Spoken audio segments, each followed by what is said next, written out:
Hai, Seberbahan, selamat datang di channel hiburan kaum berbahan. Admin akan membacakan kelanjutan sebuah cerita novel yang sangat seru, yang sangat menarik, yang sangat menghibur, yang sangat layak untuk diikuti dari awal hingga akhir. Sebuah cerita novel yang berjudul The Story of Yi-Chen. Tetapi sebelum melanjutkannya, pastikan kalian sudah subscribe channel ini dan aktifkan lonceng notifikasinya agar tidak ketinggalan jika admin upload video terbaru. Jika kalian menyukai cerita seperti ini, jangan lupa like, jika berkenan share juga ke teman-teman lainnya agar teman-teman lainnya juga mendapatkan informasi dan hiburan di channel ini. Baik, kita lanjutkan di part ke-606 bertepatan dengan bab ke-3192. Meski hanya pingsan selama beberapa menit, tapi Helena merasa sudah seabad berada dalam kegelapan. Jadi saat bangun dia seolah menyelam di dasar laut dan menghabiskan semua oksigen. Lalu pada akhirnya muncul di permukaan dan pernapasan dalam-dalam. Selanjutnya penglihatan pulih dan indera lainnya juga perlahan pulih. Setelah melihat kedua orang di depannya, dia langsung sadar kedua pelayan ini telah menyelamatkannya. Mereka telah dilatih secara profesional dan ikut bersamanya ke sini demi menjaga keselamatannya. Lalu dia merasa jantungnya sakit sehingga menunduk dan melihat wanita Tiongkok memegang jarum suntik epinefrin. Dia bertanya dengan panik, "Kenapa kamu menyuntikkan epinefrin padaku?" Wanita Tiongkok merasa bersalah. "Maaf, Putri Helena, kondisimu sangat mendesak tadi. Jadi aku hanya bisa membangunkan Anda dengan epinefrin." Selain itu dia menunjuk ponsel di tangan wanita satunya lain dan berkata, "Ponsel itu sedang merekam. Katakan saja kalau ingin meninggalkan wasiat." Helena tersenyum pahit dan berkata, "Jika aku tidak salah tebak, kalian dikirim Olivia untuk mengawasiku, bukan?" Wanita Tiongkok tidak bicara karena tahu sedang merekam saat ini. Rekaman ini harus diserahkan kepada Putri Olivia kalau dia meninggal. Jadi tidak boleh salah bicara.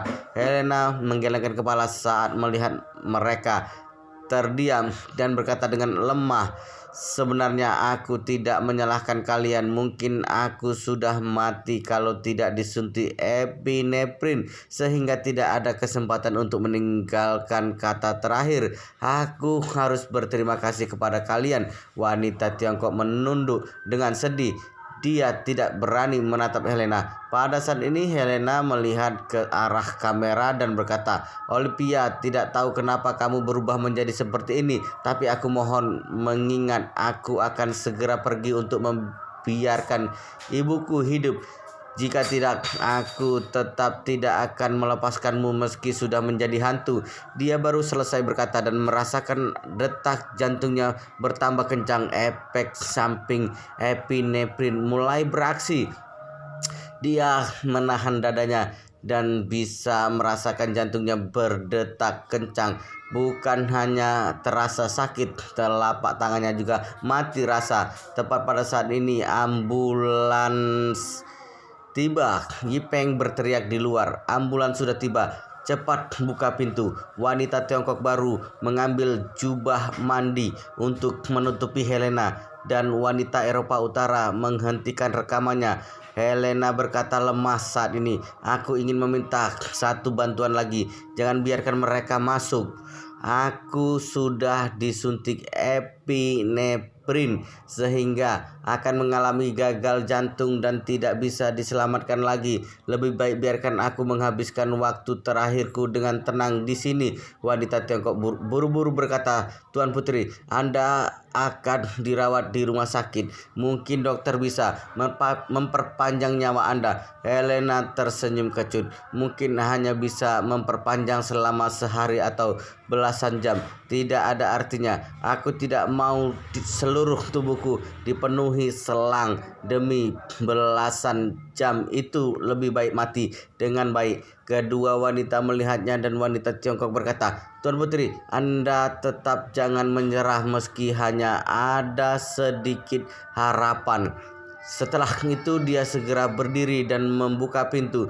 Tim penyelamat segera masuk dengan tandu. Mereka kaget saat melihat ada defibrilator dan suntikan epinefrin. Wanita Tiongkok buru-buru berkata kepada salah satu tim penyelamat, "Kami telah menyuntikkan 1 miligram epinefrin dan kejutan jantung untuk pasien. Tolong kirimkan ke rumah sakit dengan spesialis jantung yang paling bagus." Tim penyelamat tidak menyangka ada 2 orang ahli di sini, tapi tidak bertanya lebih banyak dan segera mengangkat Helena ke tandu. Yipeng kalang kabut dan tidak tahu harus melakukan apa sehingga segera menelpon kakeknya. Dia segera menceritakan masalah ini kepada Yi Zhongquan. Begitu telepon terhubung, Yi Zhongquan kaget saat mendengar dan segera memberikan perintah kepada Yipeng karena takut Helena tinggal di Tiongkok. Beritahu tim medis untuk langsung mengantarkan ke rumah sakit di bawah grup Yi karena di sana ada ahli jantung terbaik di dunia. Kami akan segera ke sana. Yipeng baru ingat kalau keluarga Yi punya rumah sakit yang sangat bagus dalam hal ini, lalu segera berkata kepada tim penyelamat, "Cepat antar ke rumah sakit grup Y." Rumah sakit di bawah bendera grup Y sama seperti hotel Buckingham Palace yang merupakan industri keluarga Y. Selain itu, demi kenyamanan maka rumah sakit dan hotel Buckingham Palace jaraknya sangat dekat dengan kediaman keluarga Y. Ambulan terus melesat dan hanya butuh beberapa menit untuk tiba di rumah sakit. Pada saat bersamaan, Yi Zhongquan segera menunda waktu kunjungan dari jam 9 menjadi 9.30. Kemudian dia membawa keluarga inti keluarga Yi meluncur ke rumah sakit. Putri kerajaan Eropa Utara sakit di sini. Jika dia mati, maka akan merusak reputasi keluarga Yi. Jadi Yi Zhongquan menunda pertemuan dan segera datang ke sini. Anggota keluarga Yi dan Yipeng hampir tiba di saat bersamaan. Yi Zhongquan tidak sempat menanyakan kondisinya dan langsung meminta semua ahli jantung berkumpul di ruang gawat darurat untuk memeriksa Helena. Saat ini kondisi Helena semakin memburuk. Belasan menit kemudian beberapa ahli membuat kesimpulan yang sama. Direktur Departemen Jantung berkata kepada Yi Zhongquan, "Tuan Besar, Helena menderita tetralogi Fallot yang serius dan mengalami gagal jantung setelah menggunakan epinefrin sehingga kondisinya sudah kritis. Mohon lakukan persiapan mental." Yipeng yang ada di sana kaget dan berkata, "Kenapa harus melakukan persiapan mental? Kami bahkan masih belum menikah." Ketua Departemen Jantung mengangguk dan berkata, "Tuan Muda, berdasarkan kondisi Putri Helena sudah bersyukur kalau dia bisa bertahan sampai sekarang. Kebanyakan pasien sepertinya tidak bisa bertahan sampai dewasa." Yipeng menelan ludah. "Kalau begitu dia masih bisa bertahan berapa lama lagi?" Direktur Departemen Jantung berpikir sejenak dan berkata, "Berdasarkan pengalamanku, kemungkinan besar 1 jam sampai 12 jam. Kondisi paling baik 20 jam. Gila, bukankah omong kosong ini? Kenapa bisa mendadak seperti ini?" Yipeng berkata dengan marah. Direktur Departemen Jantung berkata, "Belum ada solusi untuk penyakit seperti ini. Bahkan transplantasi jantung juga tidak dapat menyelesaikannya." Yipeng merasa sial sehingga buru-buru berkata kepada Yi Zhongquan, "Kakek, apa yang harus dilakukan?" Yi Zhongquan juga bingung dan berkata, "Direktur Zhao, segera bentuk sebuah tim ahli, siapkan obat-obatan dan alat medis, lalu antarkan ke bandara bersama Yipeng." Lalu Yi Zhongquan berkata lagi, "Aku akan meminta pesawat Concorde untuk bersiap dan kalian langsung terbang ke Eropa Utara." Begitu tiba di bandara, Helena harus diantarkan ke Eropa Utara sebelum mati. Jangan sampai dia mati di Tiongkok. Setelah itu Yi Zhongquan terlihat khawatir. "Kita akan sial kalau dia mati di sini." Yipeng kaget saat mendengarnya. Kakek, apakah aku harus mengantarnya sendiri? Aku masih harus menghadiri upacara sembahyang leluhur. Yi Jongquan berkata, masalah ini sangat serius. Jika keluarga Yi hanya meminta dokter yang mengantar Helena kembali, maka akan menjadi bahan pembicaraan. Kamu adalah cucu pertama dan juga calon suaminya, jadi bisa mewakili keluarga Yi. Selain itu, pesawat Concorde bisa tiba di Eropa Utara dalam waktu 4 jam hingga kamu bisa segera kembali setelah menyerahkan dia kepada keluarga kerajaan Eropa Utara. Kami paling telat akan tiba di dini hari nanti sehingga tidak akan mempengaruhi upacara sembahyang leluhur. Setelah itu Yi Jongquan berpesan, Helena adalah calon istrimu. Kerajaan Eropa Utara pasti akan tersinggung kalau kamu tidak mengantarnya pulang, sehingga nama baikmu akan rusak kalau hal ini tersebar. Kamu masih muda, jangan sampai reputasimu hancur di mata dunia. Yi Changkong segera berkata, benar, Yi Peng, kamu harus melakukannya supaya tidak dikutuk dunia kelak. Yi Peng mengumpat, brengsek, sial sekali. Setelah itu dia baru sadar kalau dirinya salah berbicara sehingga buru-buru berkata, maaf kakek, maaf ayah, aku terlalu panik sehingga salah berbicara. Yi Jongquan melambaikan tangan dan berkata, tidak apa-apa, cepat bawa Helena ke bandara dan bicara baik-baik dengannya di sepanjang perjalanan supaya emosinya stabil. Kamu harus berusaha membuatnya tetap hidup sampai di Eropa Utara. Mengerti? Mengerti. Yi Peng buru-buru mengangguk. Saat ini Direktur Zhao buru-buru kembali ke ruang gawat darurat. Yi Jongquan melihat Yi Peng dan berkata, Yi Peng, kamu masuk denganku untuk menstabilkan emosi Helena. Yi Peng mengangguk dan masuk ke ruang gawat darurat dengan Yi Jongquan. Setelah masuk, Direktur Zhao berkata kepada beberapa dokter, kalian cepat siapkan obat dan alat media darurat, generator oksigen serta tabung oksigen. Kita akan berangkat ke bandara dalam waktu 15 menit, lalu segera meluncur ke Eropa Utara. Semua orang segera membuat persiapan. Helena berbaring lemah di tempat tidur. Dia bertanya dengan lemah sambil melihat Yi Jongquan dan Yi Peng, kalian ingin mengantarku kembali? Yi Peng mengangguk dan berkata, Helena, pepatah Tiongkok mengatakan harus berlabuh di kampung halaman sendiri. Kondisimu sangat serius, jadi kami akan mengantarkanmu kembali ke Eropa Utara sebelum kondisimu memburuk. Helena tersenyum sedih. Baik, terima kasih atas niat baik kalian, tapi aku takut tidak bisa bertahan sampai pesawat mendarat.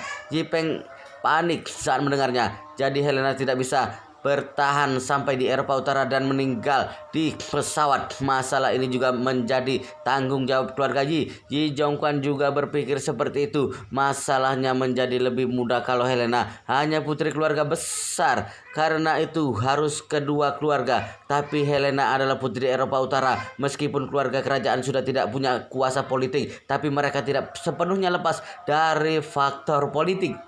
Jika naik ke tingkat politik, maka masalah ini akan menjadi rumit. Yi Jongquan merasa serba salah, tapi kondisi Helena saat ini kemungkinan besar tidak bisa bertahan sampai di Eropa Utara. Saat mereka bingung, Helena berkata dengan lemah, bagaimana kalau kalian rekam videoku?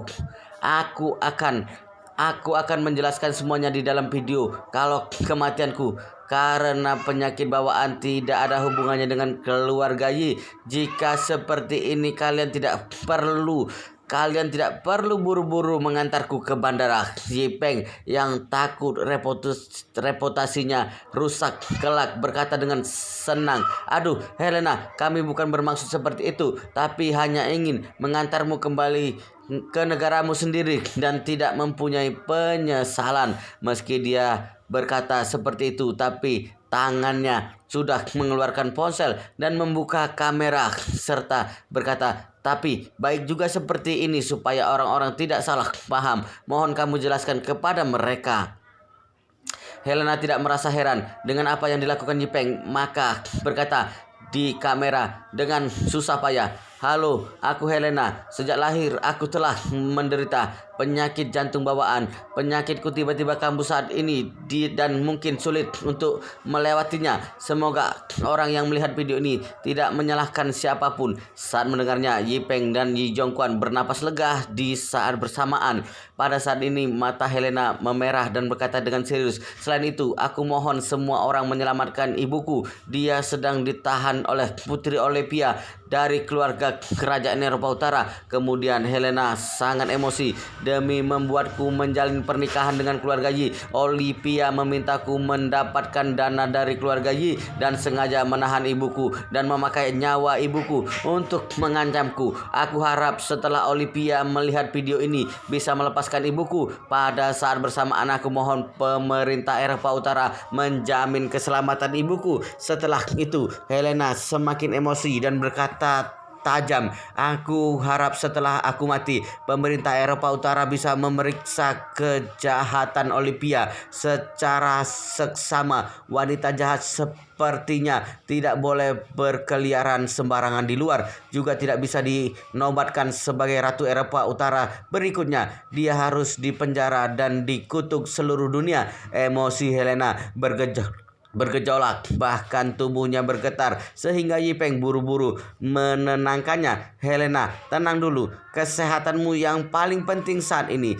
Helena melihat Yipeng dan tersenyum sedih. "Sudah cukup rekamannya seperti itu saja. Setelah aku mati, tolong sebarkan video ini dan anggap sebagai bantuan untukku." Yipeng berdehem dan berkata, "Tidak apa-apa." "Oh iya, apa yang kamu rasakan?" Helena tersenyum susah payah. "Aku merasa seperti pesawat yang kehilangan kendali dan sedang jatuh. Lalu semuanya akan bebas setelah mendarat." Yi Jongquan yang ada di samping buru-buru berkata, "Helena, kamu harus berusaha bertahan. Alangkah baiknya kalau bisa bertahan sampai di Eropa Utara. Mungkin kamu masih bisa bertemu dengan ibumu." Helena menggeleng pelan dan berkata dengan sangat lemah, "Aku mungkin tidak bisa bertahan lebih lama lagi. Tapi kalian tidak perlu khawatir. Kalian tidak perlu bertanggung jawab dengan adanya video tadi meskipun aku mati." Kepanikan Yi Jongquan berkurang setelah mendengarnya. Saat ini monitor di sebelah Helena mengeluarkan suara peringatan yang kencang. Indikator tekanan darah, detak jantung dan oksigen di darah Helena turun drastis. Direktur Zhao segera berteriak kepada beberapa dokter yang sedang berkemas, "Pasien dalam kondisi kritis, cepat siapkan pertolongan darurat." Helena bersusah payah melambaikan tangan dan berkata pelan, "Tidak perlu, tolong berikan aku ketenangan terakhir." Direktur Zhao melihat Yi Jongquan dan berkata, "Tuan Besar, bagaimana menurutmu?" Yi Jongquan menghela napas. "Hormati keputusan Putri Helena." Setelah itu dia pergi karena tidak ingin tinggal lebih lama di sini. Hal yang paling ditakuti orang di usianya seperti ini adalah situasi seperti sekarang. Meskipun yang diselamatkan di sana bukan dirinya, tapi tanpa sadar akan mengaitkan diri sendiri dengan situasi itu. Yi Jongquan keluar. Yipeng ragu sejenak dan berkata, "Direktur Zhao, aku rasa kita harus tetap memberikan pertolongan. Jika kerajaan Eropa Utara melakukan penelitian dan menemukan kita, bahkan tidak menyelamatkannya di saat terakhir, mungkin mereka akan menyalahkan kita." Setelah itu Yipeng berkata, "Jika seperti itu, bukankah kita akan dipersulit?"